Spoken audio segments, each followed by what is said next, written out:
Saudações a todos. Vamos dar início à nossa aula, à nossa palestra sobre urgências e emergências psiquiátricas.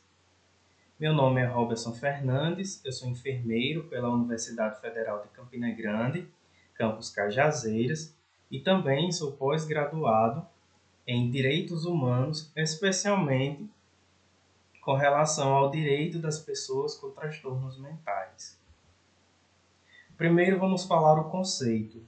O que é uma urgência e emergência psiquiátrica? Então, trata-se da alteração do pensamento ou do comportamento que necessite de atendimento imediato, mediante o risco para si e para outrens. Ou seja, trata-se daquela pessoa que ela vai estar com um comportamento diferente do habitual e que esse comportamento ou esse pensamento vai ser autoagressivo ou agressivo com as outras pessoas, especialmente os familiares, amigos próximos, pessoas da rua.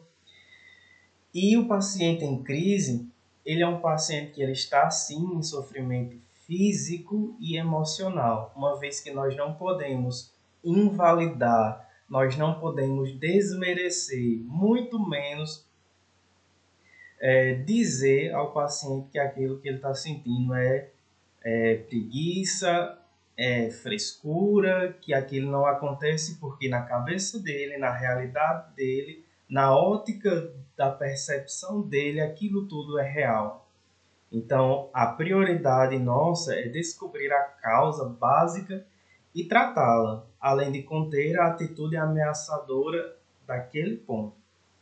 Além disso, eu destaco aqui os mais diversos tipos de equipes que vão atuar.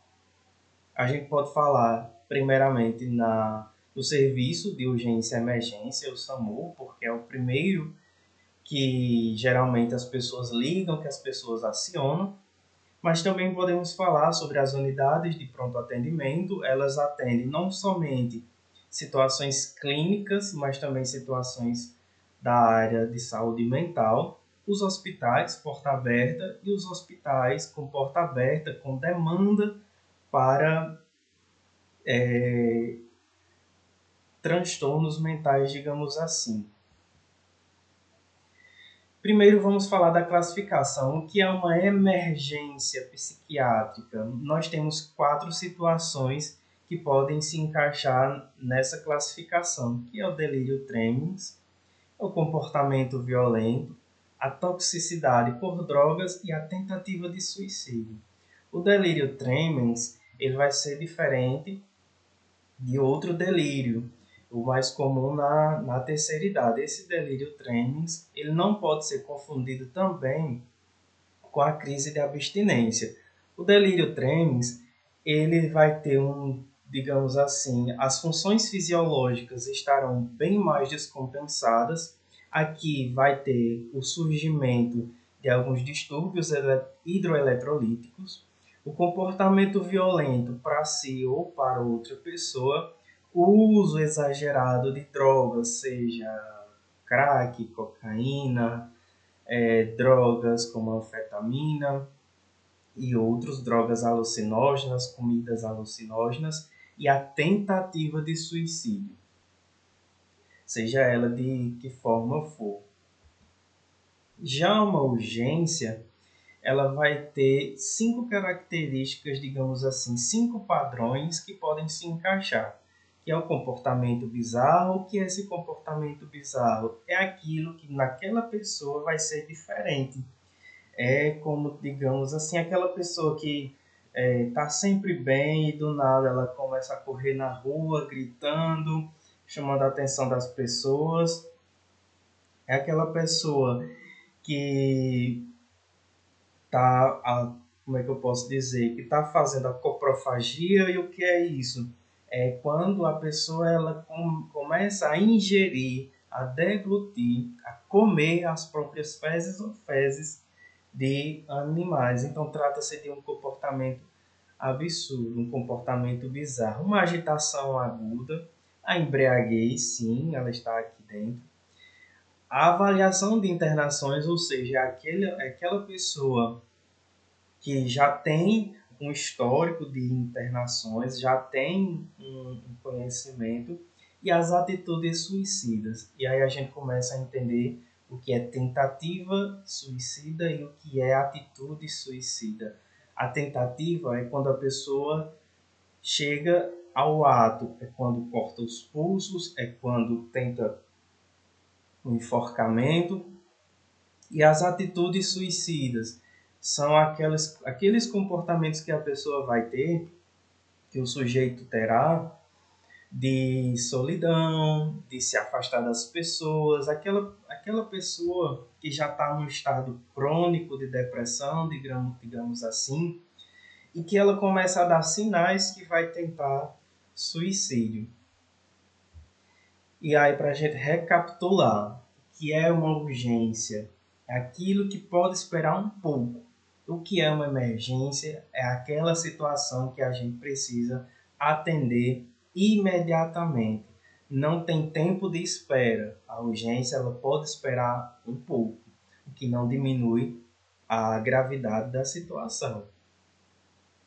E aí vamos falar do pessoal que está no serviço de urgência e emergência, por exemplo, no SAMU.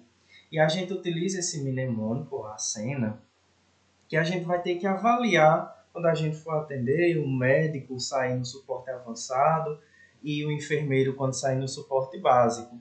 A gente vai avaliar essa cena. E como é que a gente faz isso? A gente, nesse A, vamos avaliar os arredores, a presença de armas ou artefatos que indiquem o uso de álcool e drogas, a altura e a aparência do paciente. Por quê?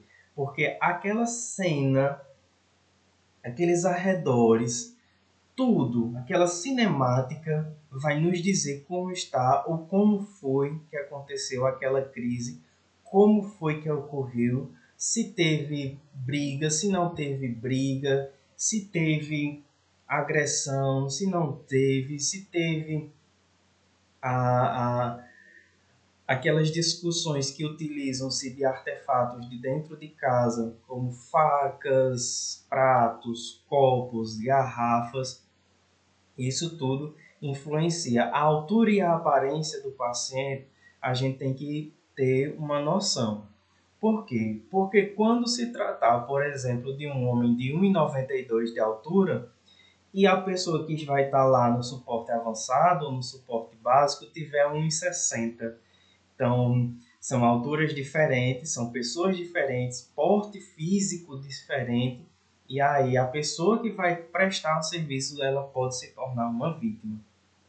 O C, ele quer dizer que a gente deve observar a presença de sinais de conflito e crise na rede social do paciente. Por exemplo, a família, os amigos, os vizinhos, familiares, ver se aquilo tudo está ocorrendo com alguém, se aquele paciente entrou em surto e quis tentar uma tentativa de homicídio contra o vizinho por algum distúrbio, por algum pensamento que fez ele ficar ludibriado e surtou naquele momento. E a gente precisa entender qual foi o contexto. O E quer dizer avaliar as expectativas e a receptividade da rede social, da família, dos amigos, do vizinho, do próprio paciente e da equipe que está atendendo. O N, ela quer dizer avaliar o nível de consciência, a adequação à realidade, a capacidade de escolha e o nível de sofrimento daquele paciente. Se ele está consciente, se ele está inconsciente, se ele está orientado, se ele está desorientado. E o A, ele quer dizer avaliar a presença de sinais de uso de álcool e drogas, a presença de agressividade, seja naquele momento atual, ou um histórico de agressividade, e a presença de sinais de autoagressão, ou também de agressão contra outras pessoas. Com isso, a gente precisa ter uma avaliação mínima, que se chama avaliação mínima de emergência. Basicamente, se trata de 5 perguntas que todo profissional tem que fazer quando ele sai do serviço de urgência ou quando ele recebe aquele paciente no serviço porta aberta. E a primeira pergunta é: o problema é orgânico, funcional ou a combinação dos dois? Por que orgânico? Pode ser a questão de um AVC, pode ser a questão de um acidente. Funcional é o comportamento daquela pessoa. O paciente está em surto psicótico, e aí essas perguntas vão nos dando um norteio, vamos começando a identificar quais serão as nossas condutas de autossegurança, da segurança da nossa equipe e da segurança do próprio paciente, que é o objetivo da intervenção, o objetivo da equipe. O paciente está com tendências suicidas ou homicidas, a enfermeira acabou de chegar num bairro super distante do centro, e claro que eu estou dando um exemplo, e ela identificou que aquele paciente ele está com tentativas homicidas, ou seja, ele está querendo matar a mãe dele, porque na cabeça dele a mãe começou a botar veneno na comida dele e ele não quer mais comer. Então a gente tem que prestar atenção muito nessas situações. Até que ponto o paciente é capaz de cuidar de si? Pela observação, a pessoa que vai estar lá, a enfermeira, o enfermeiro, o médico, vai estar lá na cena, vai prestar atenção se o paciente tem sujidades no corpo, se ele está bem vestido, se não está, se ele está pelado, porque aí a gente vai entender que ele não está mais num nível de realidade, digamos assim. A observância da realidade dele já está quebrada, entre aspas. E a quinta pergunta diz: estar em uma ambulância é seguro para o paciente? Se o paciente for atendido pelo serviço de urgência, né, o serviço móvel de urgência pelo SAMU, ele precisará sim estar dentro de uma ambulância. Mas dentro da ambulância existem diversos artefatos, diversos objetos que provavelmente poderão atrapalhar. Então cabe a ajuda também da polícia ou dos bombeiros e por aí vai. Mas mais adiante nós iremos comentar sobre isso. Toda serviço ou toda situação, digamos melhor, toda situação que cabe uma urgência ou uma emergência psiquiátrica, nós temos que levar em consideração a segurança da equipe e a autoproteção. Por quê? Porque uma vez que algum membro da equipe, seja o médico, o enfermeiro, o dentista, o farmacêutico, alguém, o técnico de enfermagem, passa a ser vítima, então nós teremos uma situação muito mais complicada de se resolver do que uma assistência imediata, uma assistência qualificada, uma assistência mais eficiente. Então, quando vamos atender um paciente em situação de crise de saúde mental, nós precisamos saber o máximo possível de informações dele antes de encontrá-lo. Se a gente já tiver, por exemplo, numa unidade de pronto atendimento, o enfermeiro vai lá fazer a triagem ou o caso passa logo para atuação médica, para consulta médica. Então, antes de entrar, então a gente tem que entender o que foi que aconteceu, quais são as informações, como foi que aquele paciente chegou até ali, se veio pela polícia, se veio através de familiares, se ele está violento, se não está violento, se está choroso, se não está. Então tudo isso a gente precisa entender antes de encontrar ele. Se for um serviço móvel de urgência, a gente precisa identificar aquela cinemática, identificar o que está ocorrendo e prever, digamos assim, ou imaginar como foi que se deu aquela situação. Deixar os procedimentos de contenção física para profissionais treinados. Então, a enfermagem, por exemplo, nunca poderá usar da força para conter um paciente. O médico, ele sozinho ele não consegue conter. Então, precisamos deixar para os monitores, digamos assim, ou para a pessoa da polícia, o pessoal da polícia, para fazer a contenção dos pacientes, que muitas vezes tem uma força bem maior do que a nossa. Perceber os sinais de alerta para risco de violência iminente, ver que aquele paciente está uma fala mais agressiva, está com os punhos fechados, está com a verbalização mais alta, verborreia, se está gritando, se não está, se ele demonstra que ele vai ter algum tipo de violência. Atentar para a segurança física do ambiente, ou seja, ter acesso a portas, o paciente não pode ter acesso a objetos perfuro-cortantes, a tesoura, a faca, a bisturi. E quando eu falo ter acesso a portas, por exemplo, o enfermeiro na unidade de pronto atendimento precisa que o acesso à sala dele, na sala de triagem, precisa ser fácil, porque se o paciente quiser agredi-lo, quiser bater no enfermeiro, na enfermeira, vai ser muito mais fácil o enfermeiro sair e se socorrer do que ficar preso no ambiente. E aí possa ser que ocorra o pior. O mesmo vale para o médico, o mesmo vale para o dentista e outras profissões. Ter acesso a pessoas presentes durante a avaliação, se for necessário. Se aquela pessoa não tiver condições de ficar contida, condições de ficar, como é que eu posso dizer, ficar tranquila durante essa urgência, é necessário garantir a presença de outras pessoas por perto. Atentar para estabelecer uma aliança com o paciente. Não confronte ou ameace. Quando a gente se depara com um paciente em crise, por exemplo, um surto psicótico de um paciente que tem esquizofrenia, ou de um paciente que tem bipolaridade e ele está na euforia, a gente nunca pode chegar confrontando, ameaçando, dizendo que aquilo que ele está vendo é uma mentira, porque não é na cabeça dele. Existe sim.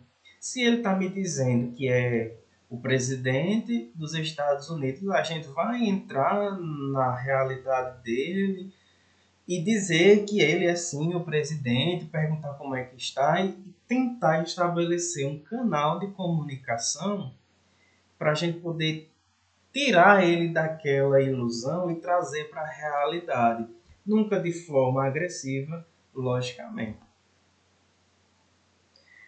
Quais são os sinais de situação de violência e agitação que aquele paciente vai estar mostrando, seja na casa dele, na rua dele, no bairro, na unidade de pronto atendimento, no hospital porta aberta, enfim, aquele paciente ele vai sempre ter uma hiperatividade, uma inquietude, ou uma angústia severa, irritabilidade, verborreia, ou seja, fala demais, ou aquele paciente vai ter uma atitude hostil, uma atitude ameaçadora, ou já de iminente agressão, uma irritabilidade exacerbada, medo e estresse. Então, são um misto de sensações, de sentimentos, de uma realidade que só ele está presenciando. A gente precisa identificar que cada um desses sentimentos vai nos ajudar a ter a nossa própria proteção e a proteção da equipe como um todo.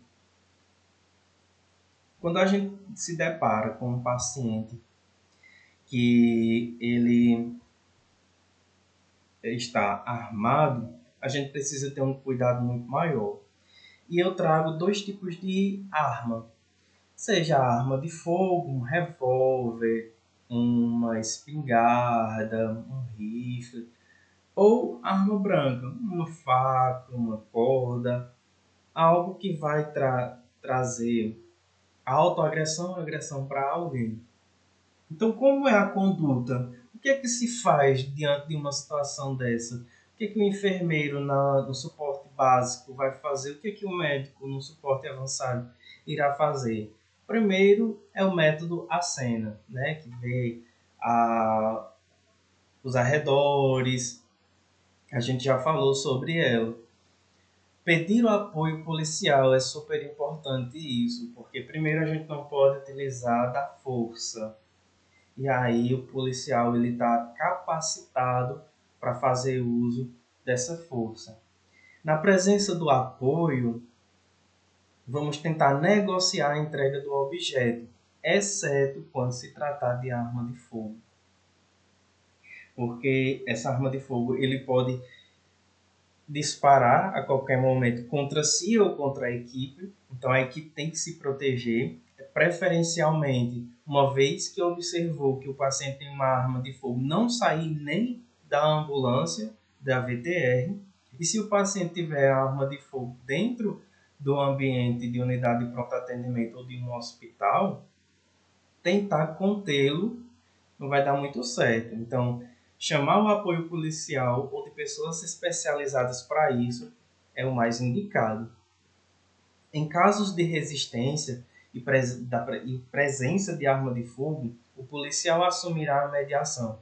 Então, estamos lá, eu, enfermeiro, eu, Robertson, fui chamado, saí na unidade básica, fui para a cena, percebi que um paciente estava com um revólver e ele estava dizendo que ia atirar na própria cabeça.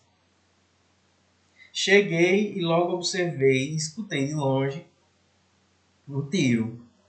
Ele atirou para cima. Então, não vou sair da minha ambulância porque eu estou mais seguro dentro dela.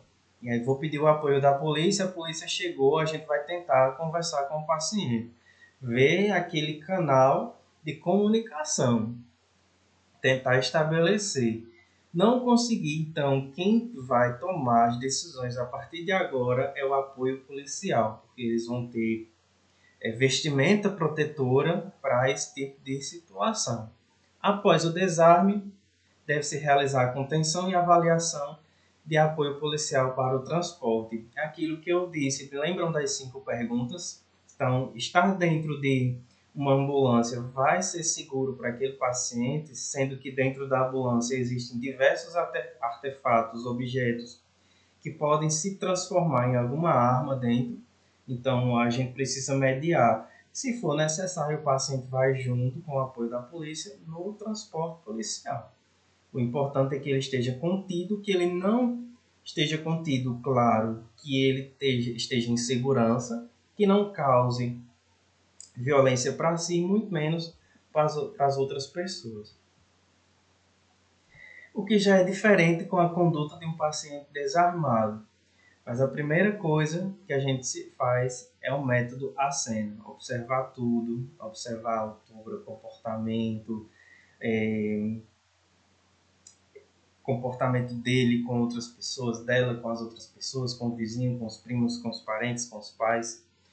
Estabelecer uma relação com o paciente, a gente precisa se comunicar com ele. Chegar perguntando o que foi que aconteceu, por que ele está daquele jeito, tentar extrair dele algumas informações para subsidiar, digamos assim, a nossa anamnese. Demonstrar interesse pela situação, nunca menosprezar, nunca ser hostil, nunca ameaçar o paciente, porque a situação dele é uma realidade para ele. Ouvir atentamente, e observar a linguagem corporal, porque se ele estiver em iminência de ser violento, com os punhos fechados, uma tensão nos ombros, uma face de raiva, nós não podemos chegar muito perto, digamos assim, e é no sentido literal mesmo, nós devemos manter uma distância maior do que a habitual. Utilizar sempre, sempre, sempre, sempre, frases curtas, simples, e repetir propostas. Né? A gente vai conversando com ele, perguntando como é que ele está, o que foi que aconteceu. E vejam que são perguntas simples, rápidas e fácil de interpretar. Por quê? Porque o paciente ele pode estar em psicose e ele balança entre o que é real e o ilusório. Identificar o parente, amigo ou conhecido para realizar a negociação, ou seja, a gente vai identificar que aquele paciente ele tem uma pessoa que ele confia mais. Então, vamos chamar aquela pessoa para nos ajudar a dialogar, fazer a negociação, chamar ele para ir para o médico, porque geralmente eles não querem ir, eles se negam, para tentar convencer mesmo essa pessoa, esse paciente, a ter uma ajuda médica em um ambiente favorável para isso. perguntar o que está acontecendo que possa estar causando aquela agitação, tentando associar o quadro de agitação a 4 situações. Quais são essas? A raiva, euforia, medo e a confusão mental. Por quê? A raiva ela vai apresentar uma hostilidade, uma fala exaltada, uma tensão muscular muito grande. E aí pode ser um perigo para nós, para a equipe, para a família e para o próprio paciente. Uma euforia, uma hiperatividade, uma verborréia, uma ideia de grandeza, e ele pode dizer que está 5 dias, a uma semana sem dormir. O medo, uma atitude de desconfiança, aquela pessoa que diz logo, não chega perto de mim porque eu sei que você vai me matar, você vai colocar uma injeção em mim letal, aí você você pode levantar as mãos de longe, levanta as mãos e dizer que não tem nada ali que vai machucar ele. E durante esse canal de comunicação, nós não podemos, em hipótese alguma, prometer algo que não possa ser cumprido. Né? Nós não podemos prometer que ele não será contido, porque provavelmente será. Então, quando observamos uma confusão mental, a gente começa a perceber que ele está desorientado, ele fala coisa com coisa, não sabe idade, não sabe que dia é hoje, e por aí vai. Quando a gente aborda a família, a gente tem que acolher essa família. E não é aquele acolhimento da unidade básica de saúde, da estratégia de saúde da família, aquele acolhimento com comida, com fruta, com conversa. É mais um acolhimento imediato. É mostrar para aquela família, para aquele acompanhante, que vamos dar segurança ao paciente, que vamos dar segurança àquelas pessoas, que vamos passar segurança, assistência qualificada e eficaz àquela comunidade naquele momento. Então, devemos ouvir atentamente, especialmente os detalhes, para a gente montar a nossa anamnese de forma mais objetiva. Dar suporte a essa família, pedir para ter calma, família, que vamos tentar resolver e por aí vai. Vamos também observar a relação do paciente com a família, com o acompanhante, antes do atendimento. Lembram que eu dei o exemplo que eu estava na ambulância? Pronto, e vamos para uma outra realidade. Cheguei com um paciente com tentativa de suicídio. Então eu vou observar antes de ter o primeiro contato verbal, o que é que está ocorrendo? Será que é a família que está agredindo o paciente? Será que o paciente está agredindo a família? Porque isso tudo causa situações que precisa de um manejo diferente, que precisa de um manejo de uma organização, digamos assim, muito melhor. E claro, isso é de uma forma muito rápida, tudo acontece muito rápido, tudo acontece ao mesmo tempo.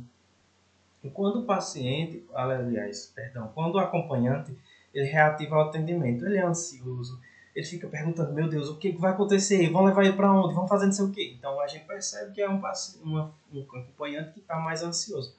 Ou que está agressivo. Por que está agressivo? Porque muitas vezes já deve ter apanhado do paciente quando ele estava em crise. Então a gente não pode deixar que a família queira descontar, queira agredir de volta aquele paciente. É evasivo, não quer responder as perguntas, fica saindo de situações, ou invasivo, querendo entrar na assistência propriamente dita e atrapalhar de uma certa forma a condução daquela situação, porque um paciente que está no meio daquela situação e nós precisamos estabelecer um canal de comunicação e a família está gritando, está querendo tocar, está querendo amarrar, está querendo interromper. Então, essas interrupções, isso acaba atrapalhando profundamente a assistência ao paciente em um momento bem frágil, digamos assim. E realmente é.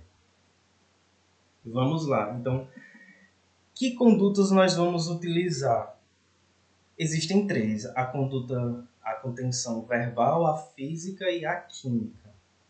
A contenção verbal ela é conduzida em um local seguro, o paciente já foi já teve aquele, como é que eu posso dizer, foi atendido pelo serviço de urgência, chegou na unidade de pronto atendimento, chegou no hospital. Então vamos fazer uma condução em um local seguro e tranquilo. Não vamos ser invasivos, vamos ter uma comunicação verbal clara. Nada de muita interpretação, é tudo muito claro, muito objetivo. Guardar uma distância maior do que a habitual. Se estivermos em uma sala, claro, vamos ficar mais próximos da porta.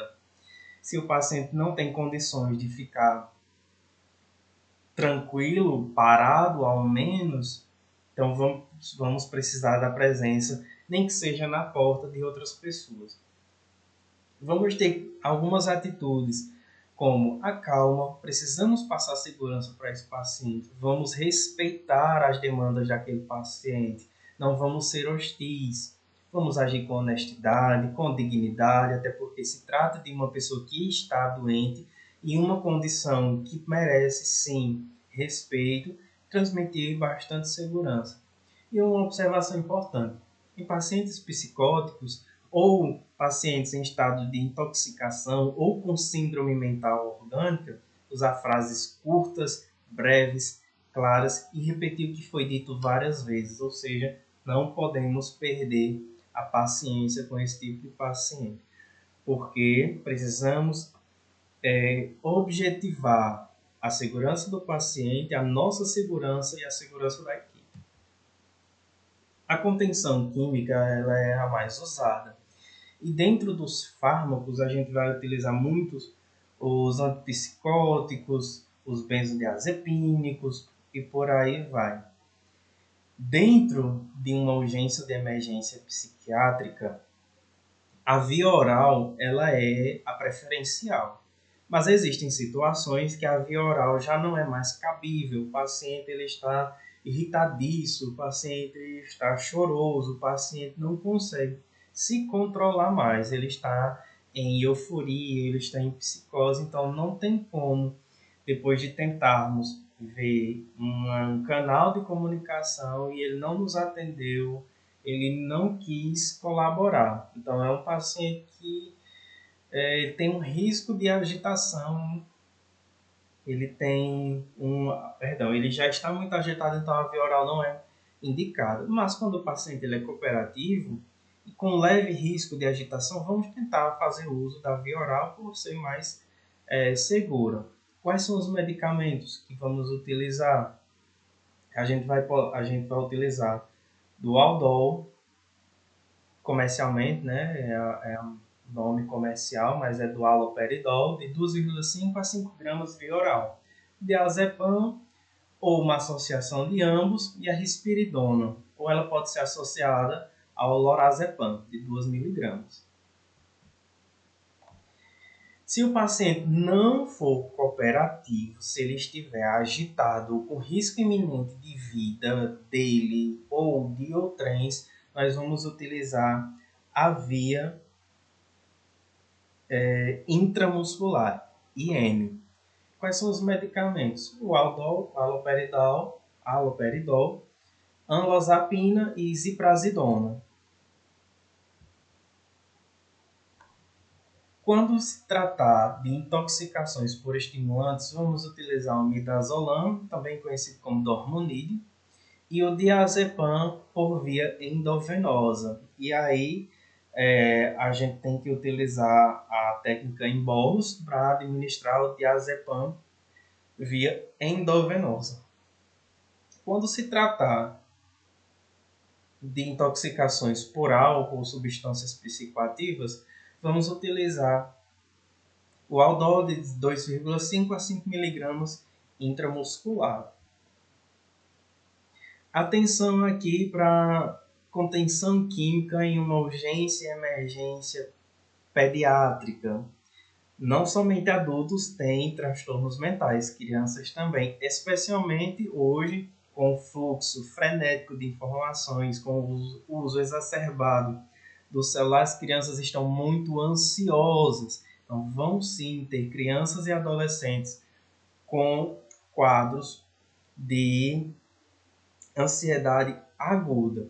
Com esses pacientes, especialmente, devemos ter uma atenção à idade e ao peso, assim como os sintomas clínicos. Se for um paciente que já tem algum problema, já foi diagnosticado, então vamos saber qual foi o diagnóstico dele. Eu trago aqui para a dosagem do medicamento, para a prescrição, para os médicos e para os enfermeiros também. Não que o enfermeiro vá prescrever, mas o enfermeiro precisa ver se a dose está correta para tentar negociar com o médico uma prescrição mais adequada, digamos assim. Existem 3 regras, que é a de Young, a de Lau e a de Clark. A mais utilizada é a de Young, que são de crianças de 1 a 12 anos de idade.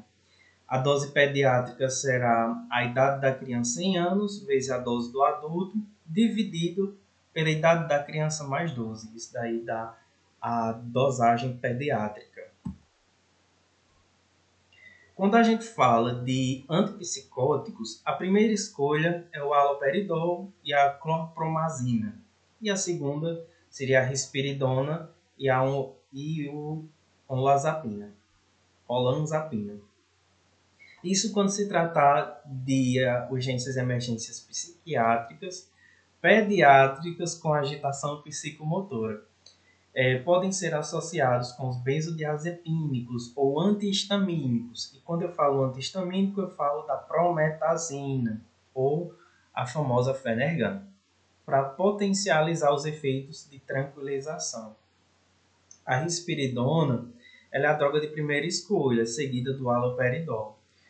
Se não tiver a risperidona e tiver o haloperidol, no caso deste, a gente deve atentar aos riscos de efeitos extrapiramidais. E que efeitos são esses?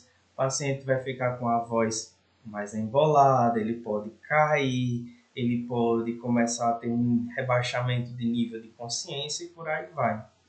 E no caso da clorpromazina, para o risco de sedação excessiva. Quando associado a olanzapina com benzodiazepínicos, deve ser evitado pelo risco de sedação excessiva. E a medicação intramuscular de primeira escolha, claro, todos que eu falei acima são medicamentos via oral, de preferência, mas quando não há essa possibilidade, a gente tem que fazer a medicação intramuscular. A primeira escolha é o haloperidol isolado, ou ele pode ser associado. Se for associado, a preferência é pela prometazina, pelo risco de efeito paradoxal com o uso de benzodiazepínicos. E a segunda opção seria a clorpromazina.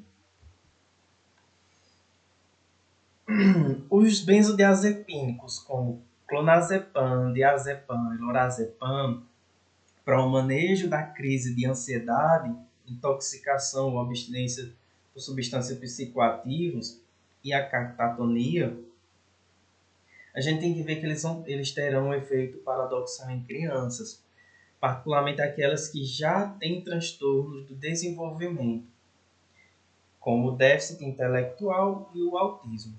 Quadros ansiosos agudos, a gente faz uso, lança a mão do clonazepam em apresentação em gotas, porque facilita o manejo da dose. O diazepam pode ser administrado via oral ou endovenosa.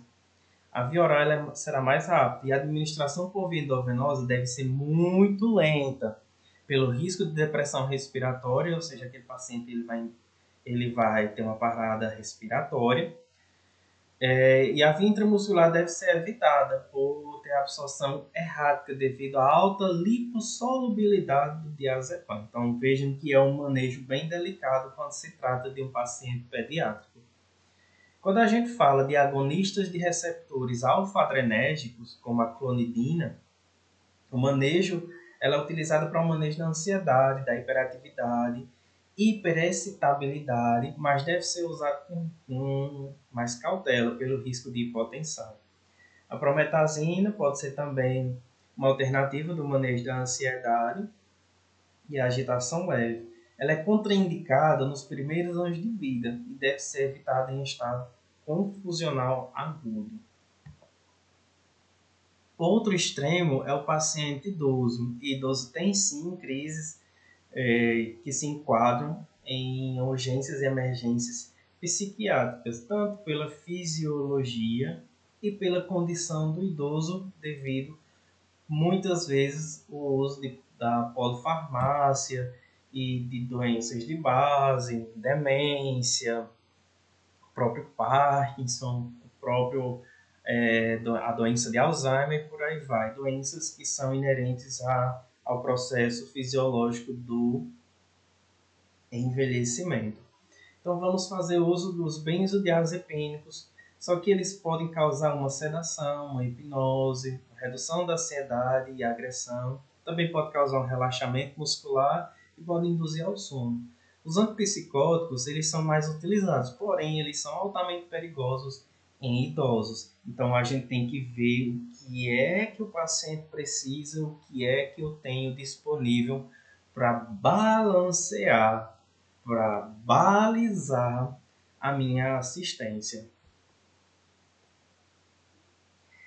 A contenção mecânica e imobilização, a gente precisa ter um cuidado a mais. Por quê? Porque é uma prática bem comum ainda e é extremamente controversa dentro da psiquiatria. Por quê? A resolução do COFEN, número 427/2012, ela proíbe o enfermeiro de utilizar a contenção mecânica e a imobilização com fins taxativos. E o que eu quero dizer com isso? Punir o paciente por ele estar agitado. Então, nós não podemos fazer isso, muito menos o médico.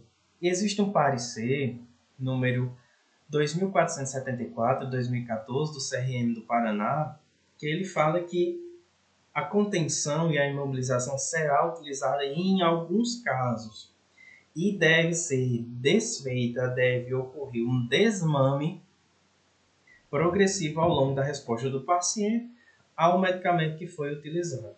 A imobilização ela deve ser realizada em locais específicos do corpo, como os punhos, os ombros, terço distal da coxa e o terço proximal da perna. Essa imobilização ela é do tipo de baixo grau de dificuldade. Vamos precisar de 2 monitores e um contensor. Os monitores não, perdão, imobilizadores. Vão segurar no ombro e nos punhos do paciente, enquanto um contensor vai realizar a contenção propriamente dita. A imobilização com grau moderado de dificuldade, vamos precisar de 4 imobilizadores e um contensor. A imobilização com alto grau de dificuldade, vamos precisar de 6 imobilizadores e um contensor.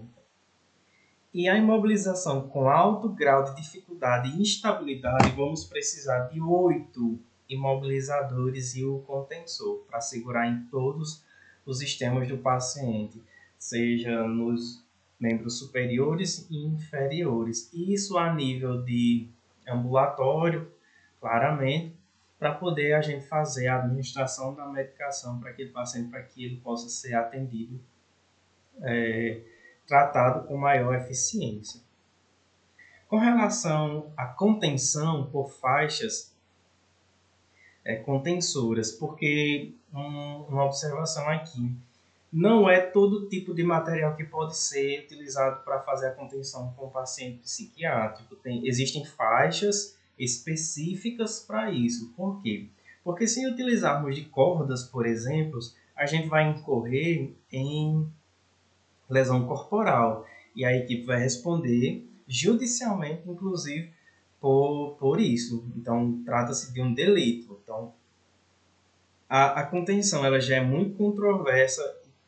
Conter o paciente de forma que ele se machuque, que ele rasgue a pele, que ele fique com hematomas, aí já é um pouco complicado. Então, vamos utilizar do material adequado.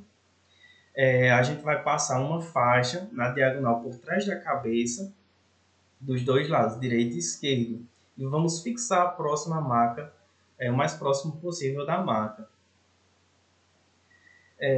Nós não vamos fixar e pressionar a axila do paciente também.